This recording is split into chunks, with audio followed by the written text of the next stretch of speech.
Made quite a discovery off Nantucket Island in Massachusetts, the wreck of a German U-boat. In 1945, 56 men made a choice that prevented nuclear apocalypse, and they had no idea they were saving the world. This is the story of U-869, the Nazi submarine that disappeared for 50 years, and when we finally found it, we discovered it was carrying a weapon that could have rewritten history. September 2nd, 1991. Captain Bill Nagel steers his diving vessel, the Seeker, through familiar waters off New Jersey. He's done this route 1,000 times, but today, something's different. At 230 feet down, his sonar picks up something massive, something that shouldn't be there. John Chatterton and Richie Kohler, two of the world's most experienced wreck divers, prepare for what they think is just another dive. They have no idea they're about to make one of the most important discoveries in modern history. What they found in the murky depths would haunt them for years. A German U-boat, perfectly preserved, in a place where no German submarine should ever have been. This wasn't just any wreck, this was a ghost ship that would force us to rewrite everything we thought we knew about World War II. To understand what happened to U-869, we need to go back to the darkest days of human history. The Atlantic Ocean, 1943. German U-boats, the Steel Wolves, are hunting everything that moves under Allied flags. In 6 years, they'll send over 3,500 ships to the bottom, 14 million tons of cargo, tens of thousands of lives. October 5th, 1943. Bremen Shipyard, Germany.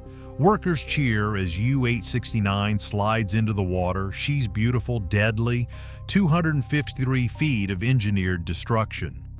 But U-869 is different. Extra armor plating, advanced radio systems, and in her rear section, something secret, something that only a few people in Berlin know about.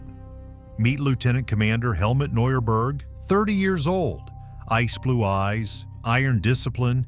He's about to take command of what will become the most important submarine in naval history. 56 men board U-869, each with their own story, their own dreams. Martin Horenberg, 20, radio operator who dreams of studying electrical engineering. Franz Neumann, who left behind a wife and 2-year-old son. Karl Vraga, who collects stamps and writes poetry. None of them know their names will go down in history, in a way they never imagined. But there's one man who was supposed to die with them. Herbert Gasiewski gets sick just before departure. A simple flu that saves his life and changes everything. He watches from the dock as U-869 disappears into the North Sea.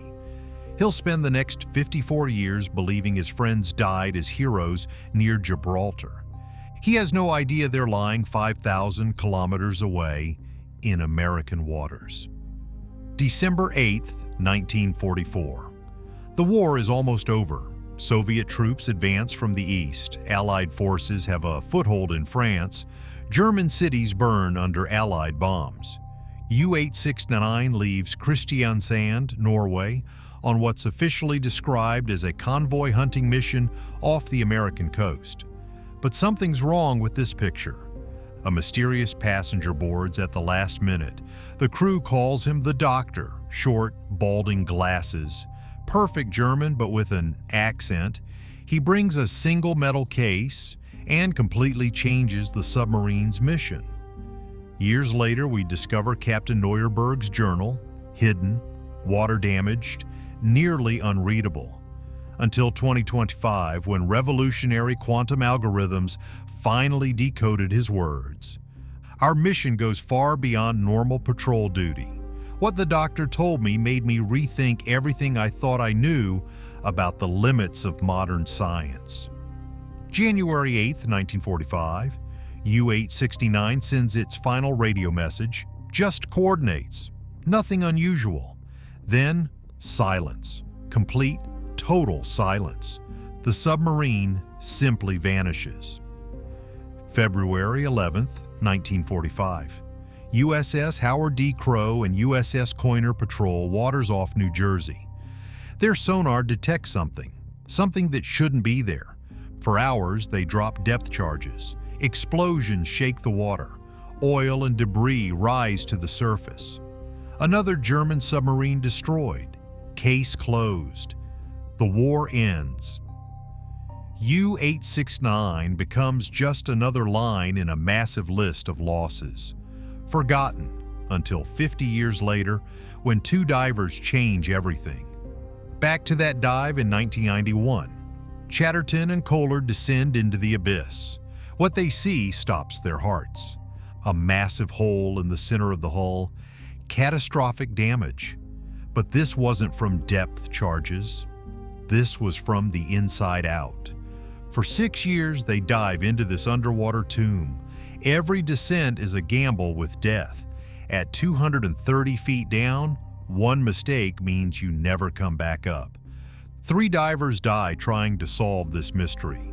Steve Feldman tangled in cables, Chris Rouse killed by an air embolism, Charlie Maguire lost forever in the submarine's maze.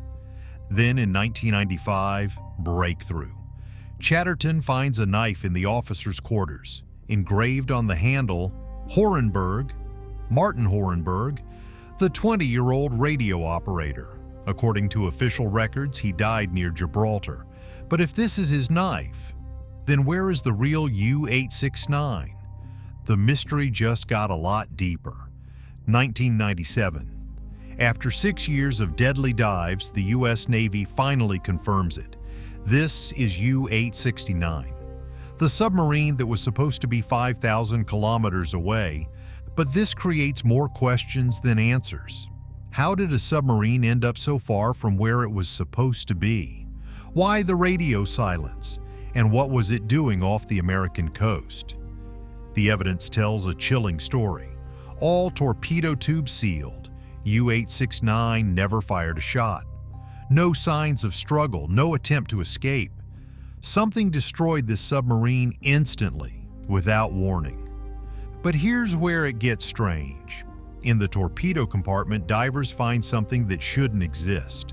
A torpedo warhead replaced with a metal cylinder covered in antennas and wires.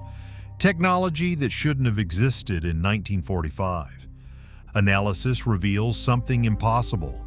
Components with a microscopic engraving dated 1963, 18 years after the war ended. How was that possible? 1999.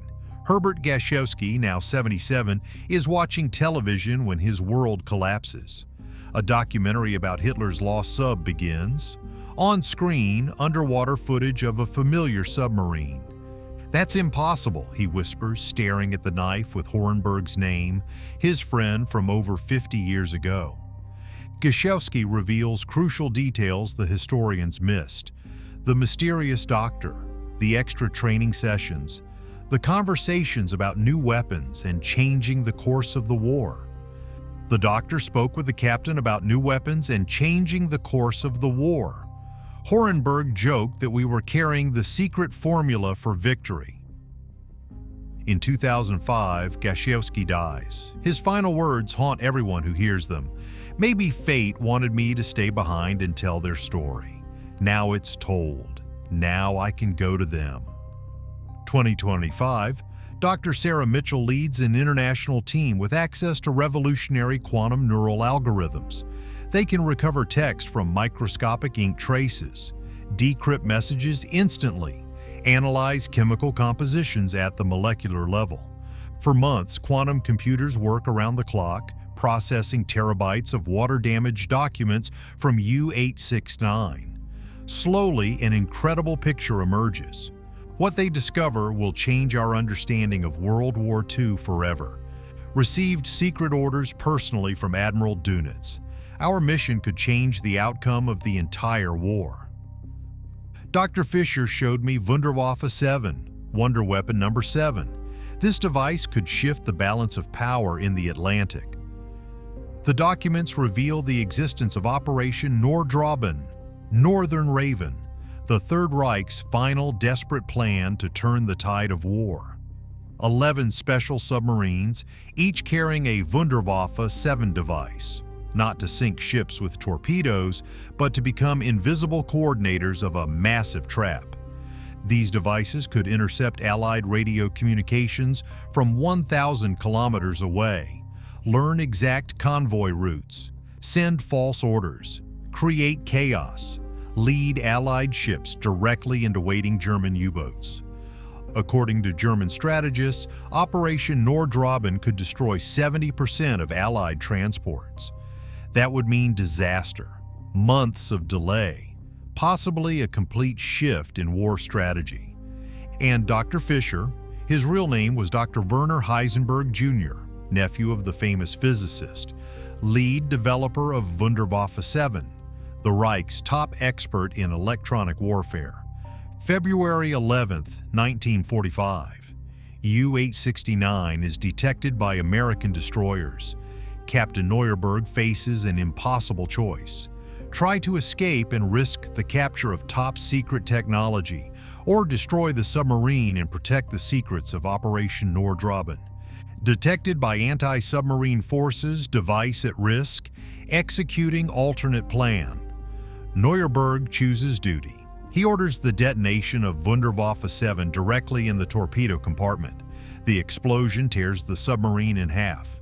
All 56 crew members die instantly. But the secret of Operation Nordrobin dies with them.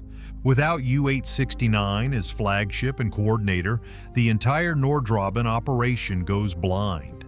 The remaining submarines try to act alone, but without centralized command, they fail catastrophically.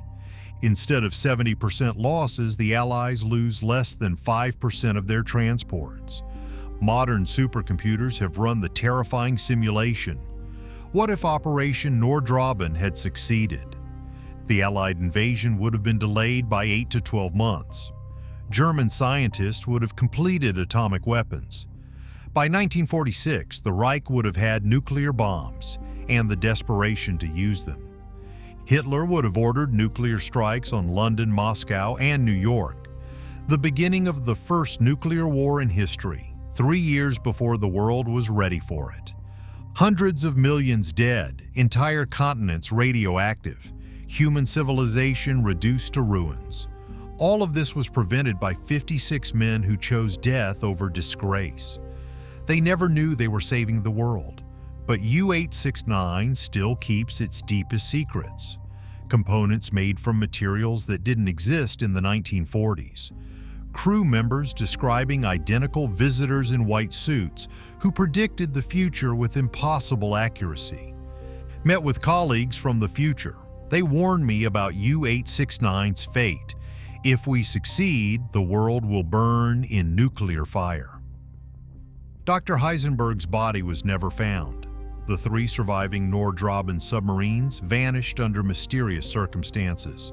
Some researchers believe in a secret organization that systematically destroyed dangerous technologies after the war. How did 1940s technology contain components from the 1960s? How did ordinary sailors seem to know their fate in advance? Some mysteries may never be solved. When the full story was revealed in 2025, the world responded immediately. Heads of state gathered above U-869's resting place for an international memorial service. The U-869 Commission was created, scientists, ethicists, and world leaders with authority to halt any research threatening human existence. Their first act, suspending experiments with quantum computers capable of cracking global cybersecurity. The U-869 protocol was signed by every major world power, requiring all nations to report potentially dangerous technologies to the global community. Museums were built. An asteroid was named after the crew. But the greatest legacy is how U-869 changed human thinking. Today, AI developers refer to the U-869 principle, the willingness to stop research if it risks catastrophic consequences. The world's largest corporations have incorporated this into their ethics codes. Today, U-869 rests on the seafloor as an underwater memorial. A plaque on her hull bears the names of the fallen and the words, "They died not knowing they had saved the world." As we stand on the threshold of new revolutions, quantum computing, genetic engineering, fusion energy, each capable of bringing either progress or destruction, 56 people at the bottom of the Atlantic remind us we always have a choice. The story of U-869 is not just about war. It's about courage, wisdom, and responsibility. A reminder that ordinary people at a critical moment can change the course of history. As long as humanity remembers this lesson, there is hope. Hope that we will build a future worthy of the sacrifice made by those heroes who chose to die, so the world could live. In memory of the 56 crew members of U-869 who unknowingly prevented nuclear catastrophe February 11, 1945.